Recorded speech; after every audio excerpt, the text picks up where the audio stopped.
Me, late 20s. I am writing this down because the paranoia is eating a hole in my stomach, and I need to document exactly how everything happened in case I go missing. Let's rewind to the very beginning. Middle school.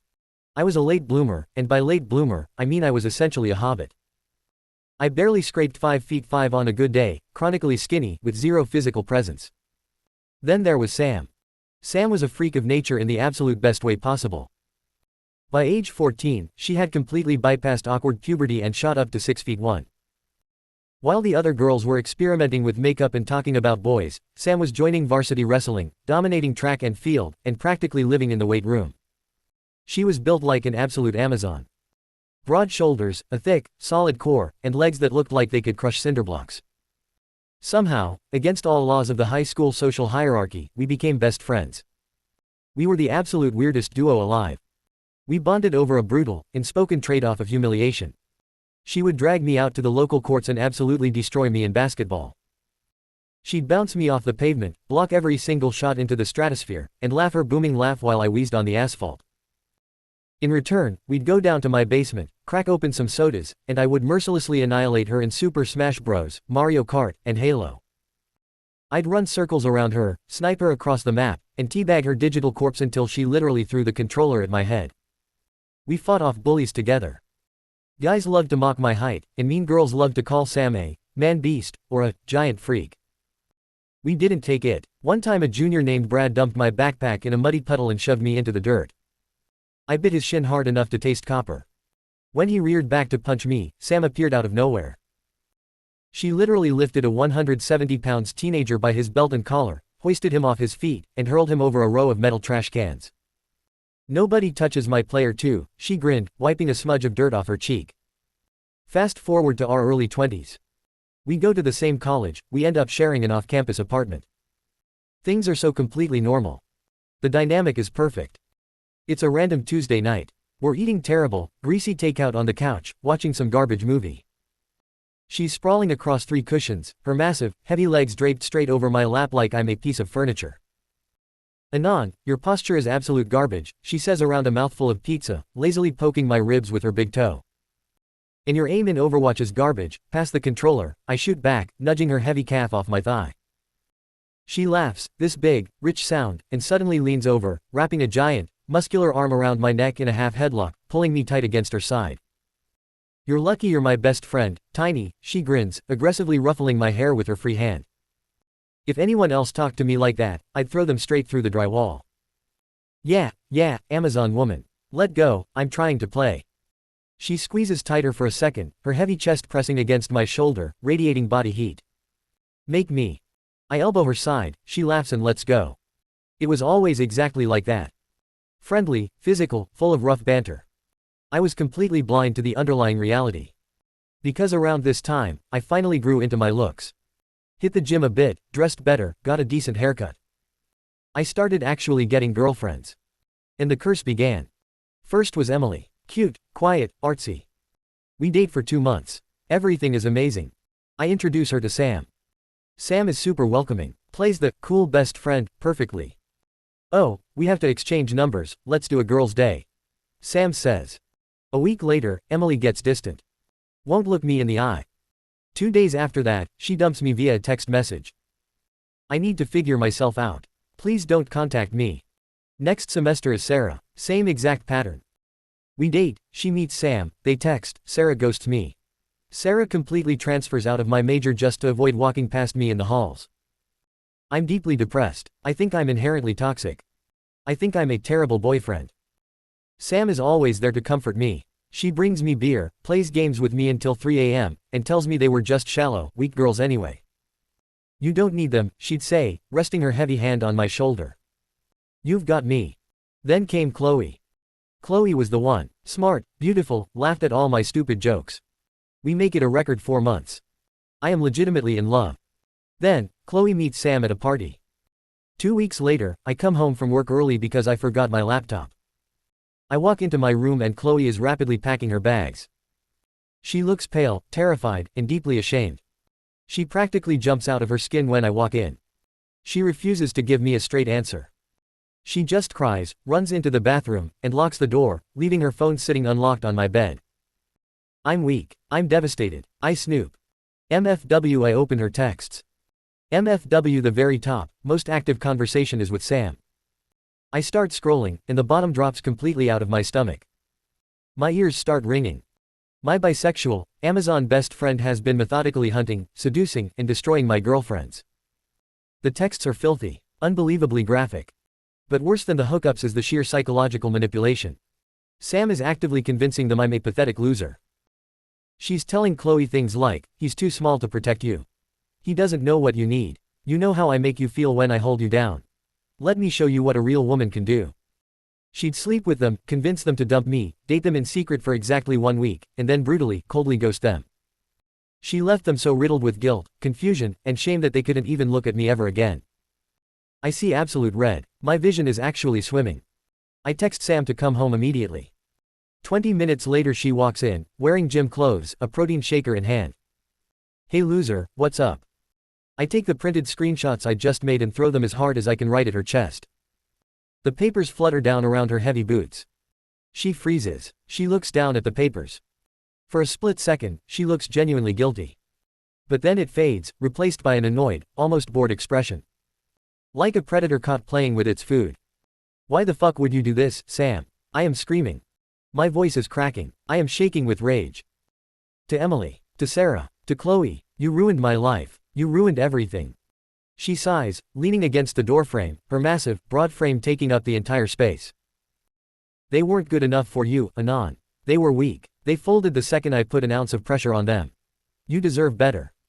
I completely lose my mind. I run at her and grab her arm, trying to physically shove her out the door. It's like trying to push a literal oak tree. She doesn't budge an inch. She just looks down at me pushing against her. Get the fuck out. Get your shit tomorrow when I'm gone. Don't ever come back here. We are dead. You are dead to me. She stares at me, her jaw clenching. She finally turns and steps out into the hall. I slam the door so hard the framed pictures rattle, and lock the deadbolt. I spend the next 5 weeks in absolute, agonizing hell. I lost the girl I was going to marry. I lost my best friend of 15 years. I barely eat. I skip my classes. I just stare at the ceiling feeling hollow. Week 6. It's 11 p.m. on a Tuesday. It's pouring rain, a total deluge outside. Thunder is shaking the windows. I hear a heavy, rhythmic knock at the door. I check the peephole. It's Sam. I open it just a crack, keeping the chain on. She looks like a complete wreck. She's completely soaked to the bone, her hair plastered to her face. Her eyes are bloodshot, puffy, and wide. She looks incredibly vulnerable. Sweet, even, just a sad, broken girl standing in the freezing rain. All that Amazon arrogance and strength seems totally completely gone. Anon, please, she whispers, her voice shaking, sounding so small. I'm so sorry. I'm so fucking sorry. I couldn't stand seeing you with them. Every time you brought a girl home, it drove me crazy. I couldn't breathe. I missed you so much. My chest physically aches. I'm furious. I hate her for what she did, but my brain is screaming this is Sam. She's your oldest friend. She's hurting. I take the chain off and open the door. Why, Sam? I ask, my guard dropping just an inch. Why go to those lengths just to ruin my happiness? She looks down at me, rainwater dripping off her chin, tears welling up and spilling over her eyelashes. Because I wanted you to look at me. Before my brain can even process the gravity of those words, the sad, sweet, vulnerable girl vanishes. Completely disappears like she was never there. She kicks the door wide open, steps inside, and kicks it shut behind her with a massive thud that shakes the walls. She lunges. She grabs me by the shoulders and violently shoves me backward, lifting me almost onto my toes, and pins me flat against the hallway drywall. The impact knocks the wind straight out of my lungs. Suddenly, it's like my brain hard resets. I am looking at her for the very first time in my life. Not as my childhood friend who I play video games with, but as what she actually is. She's wearing a soaked, incredibly tight black tank top and heavy gray sweatpants. I am staring wide-eyed at how absurdly broad her shoulders are. The raw, coiled muscle in her arms is locking my shoulders against the wall like a steel vise. Her waist is solid, thick, curving down into massive, powerful thighs that have forcefully stepped between my legs, completely boxing me in. She's towering over me, a full 7 inches taller, her chest heaving heavily against mine. Her eyes are dilated, pitch black, and completely wild. Then she kisses me. It's not a movie kiss. It's a violent claiming. It's aggressive, desperate, teeth clashing, totally overwhelming. She's so close I am drowning in her scent. It's a sharp, burning mix of citrus body wash, the damp, earthy smell of the rain, and this heavy, intoxicating musk of nervous sweat and pure, raw female pheromones. It smells wildly, undeniably dominant. My senses are completely short-circuiting.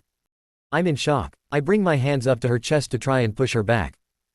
Terrible mistake. She feels like a literal brick wall beneath my hands. The moment I try to resist, the moment my hands try to apply pressure to push her away, she growls.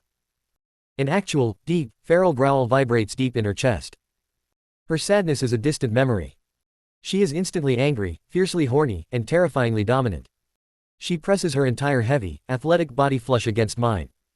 I can feel every single curve, every hard edge of muscle, the sheer, crushing weight of her pressing me into the wall.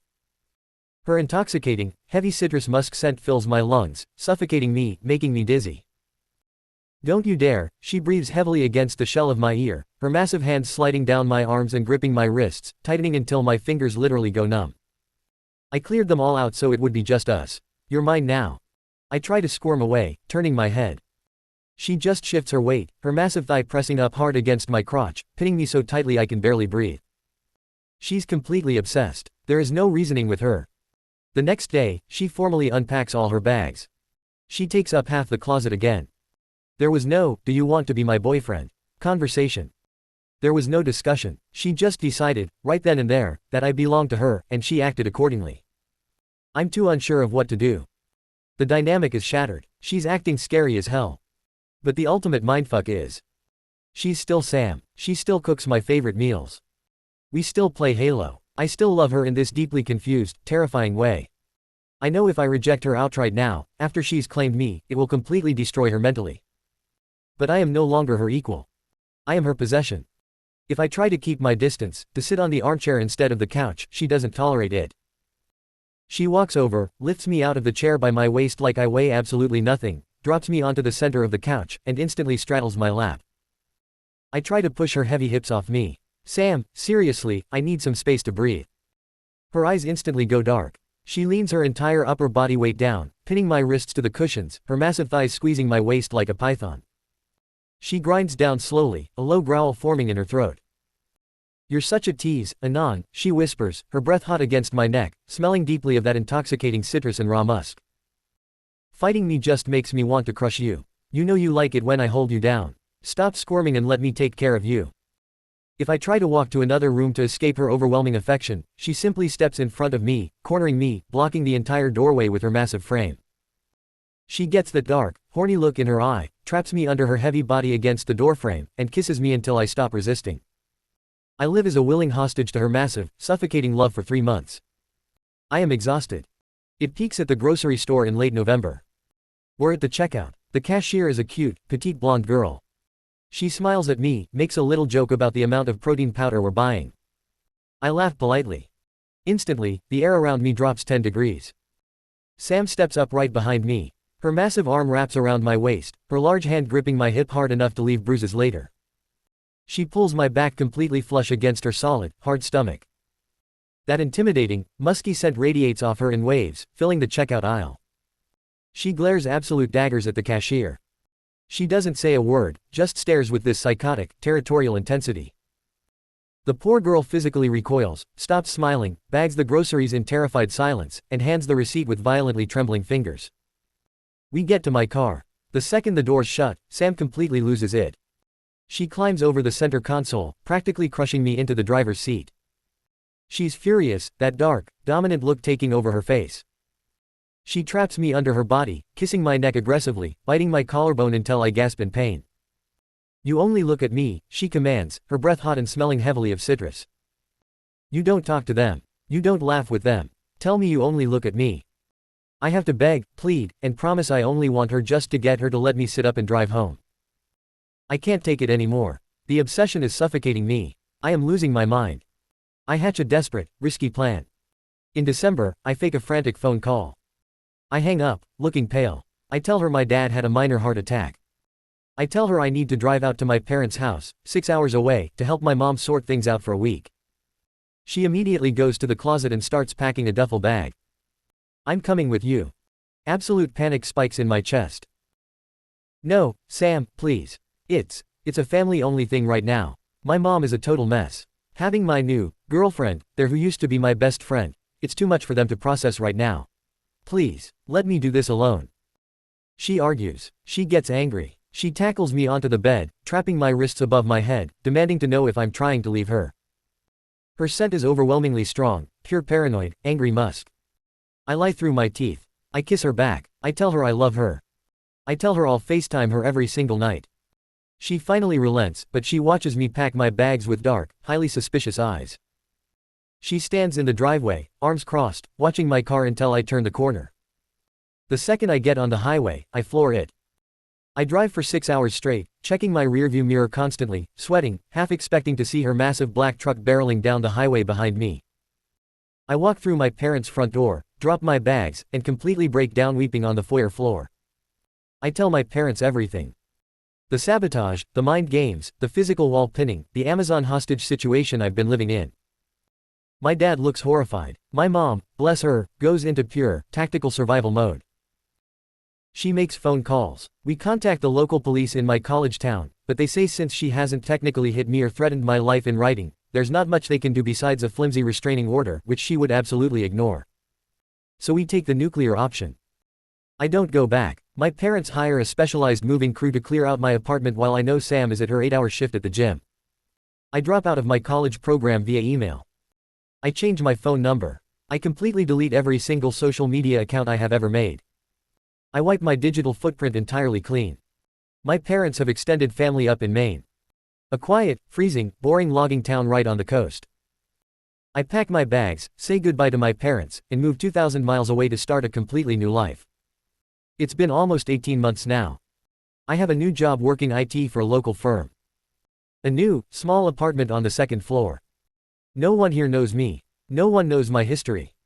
I don't date. I barely go out to bars. I'm finally safe from her crazy, giant love. I'm healing. I don't check my rearview mirror as much anymore. But last week, I was walking out of the local grocery store here in Maine. It was late, maybe 10:30 p.m., raining heavily. The parking lot was completely empty except for my sedan and a dark SUV parked a few spaces away. I popped my trunk to put the groceries in. The wind changed direction, blowing the rain into my face. And I swear to God, just for a fleeting second, I caught the faint, undeniable scent of sharp citrus body wash and heavy, warm musk. My blood ran completely ice cold. I slammed the trunk, locked my doors, and sped home. I convinced myself I was just being paranoid. PTSD. Tonight, I got off work late. Raining again. I walked up the exterior stairs to my second-floor apartment. I put my key in the lock. The door is already unlocked. I slowly push the door open. The apartment is completely dark. I reach for the light switch on the wall, my hand trembling violently. Before my fingers can flick the switch, a massive, heavy hand reaches out from the dark and wraps completely around my wrist, pinning it flat against the wall. The door kicks shut behind me. I am engulfed in the overwhelming smell of citrus, rain, and deep, dark, possessive musk. A massive chest presses flush against my back, trapping me against the entryway wall. Hot breath hits the shell of my ear, and a low, deep growl vibrates through my spine. You actually thought you could run from me, tease. She whispers.